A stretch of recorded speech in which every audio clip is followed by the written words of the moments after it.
For nearly 3 decades, she undertook an extraordinary mission to archive every moment of news television, 7 days a week, 24 hours a day.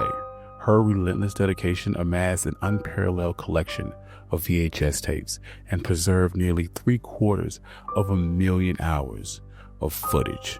So join us today while we embark on the strange life of Marion Stokes, the woman that recorded everything. And if you like stories like this, you can find more stories like this at onemichistory.com. Also, if you like audio-only episodes, you can find them wherever you get your podcasts. But without further ado, let's get started. Marion Butler was born November 25th, 1929 in Germantown, Philadelphia. She was a passionate activist and an advocate for social justice. As a graduate of Girls High in Philadelphia, she was active in left-wing organizations from a very early age. She joined the Communist Party USA and played a significant role as the Philadelphia chair of Fair Play for Cuba committee that opposed the boycott of Cuba.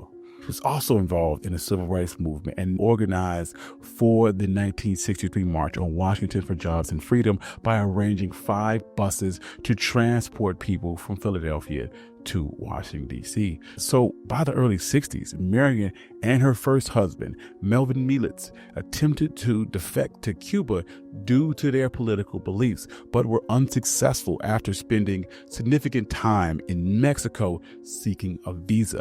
This level of activism led to them being surveilled by the FBI until the couple split. Stokes also worked as a librarian for the Free Library of Philadelphia beginning in the 1940s. This would lead to her demonstrating a strong commitment to information access. However, her outspoken political views eventually led to her dismissal from the library after nearly 2 decades. This only intensified her dissatisfaction with American society and sparked her interest in television and media archiving. So from around 1967 to 1969, Stokes worked to co-produce a Philadelphia-based program called Input with her husband, John Stokes Jr. This Sunday morning program tackled social justice issues, promoting dialogue on topics such as eugenics, Native American rights, race relations, and prisoner rights.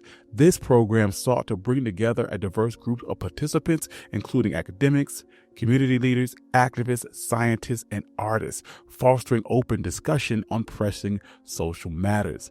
Demonstrating a keen interest in the media's power for social change, she also ensured the preservation of the show's original Ampex 1-inch tape reels. Leading to her in the late 70s, she would transfer those recordings to Betamax, highlighting her early dedication to archiving and commitment to preserving media.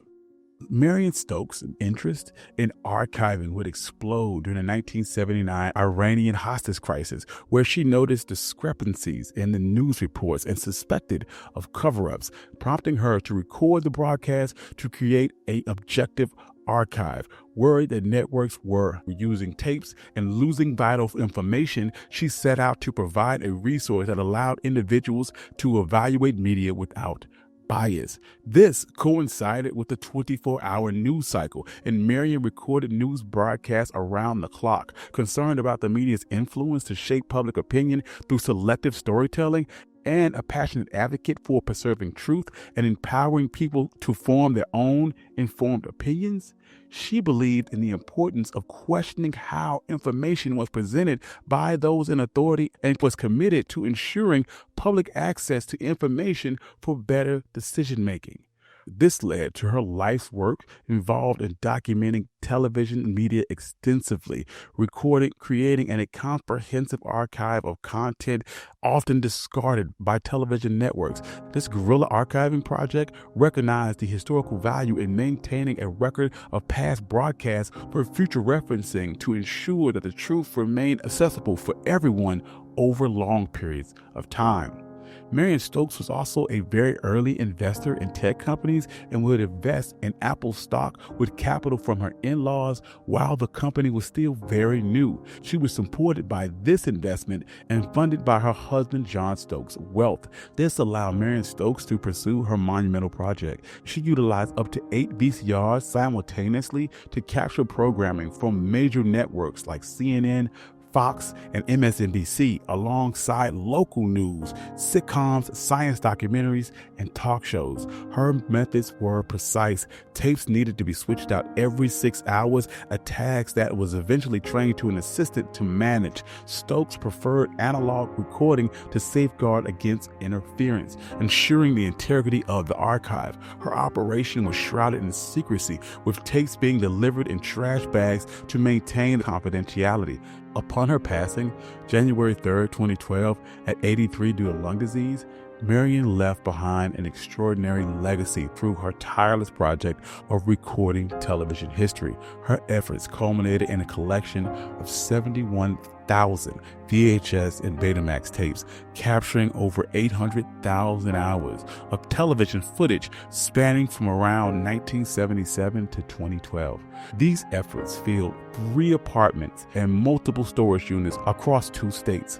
Her final recording in her vast collection was the news coverage of the Sandy Hook massacre. In her will, Stokes entrusted the massive archive to her son, Michael Mullis II, with instructions to donate to charity. He chose to donate the collection to the Internet Archive, a nonprofit organization in San Francisco. The shipping of the tapes required 4 shipping containers and cost over $16,000, making it the largest collection the Internet Archive had ever received. The Internet Archive took on the challenge of digitizing Stokes' collection and making it accessible online. Initiated in 2013, this monumental project involved dedicated volunteers utilizing 20 digitizing machines with an anticipated cost of nearly $2 million. It was expected to take several years. However, as of April of 2022, the project remains incomplete due to funding constraints, with only a portion of the tapes being digitized and available online.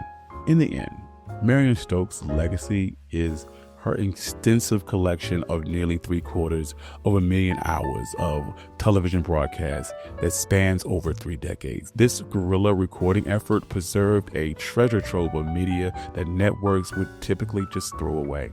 Highlighting the critical role of independent efforts to maintain historical records, Stokes' work underscores the importance of safeguarding truth amid media bias, offering a means to objectively assess historical events. Her collection critiques mainstream media and exposes the hypocrisies and influence of public opinion, thus serving as an active form of media activism, exemplifying how one individual's commitment can profoundly change the impact of media preservation, media history, and media consumption. Thank you. This has been One Mic Black History. I'm your host, Country Boy, and this has been The Strange Life of Marion Stokes. If you would like to see the tapes that have been digitized, I will include the link to the Marion Stokes project via Internet Archive in the description below. Also, if you like audio-only episodes, you can find my podcast wherever you get your podcasts. Also, I'd like to thank my financial contributors. Without you, none of this could be possible, and I love you all. Peace.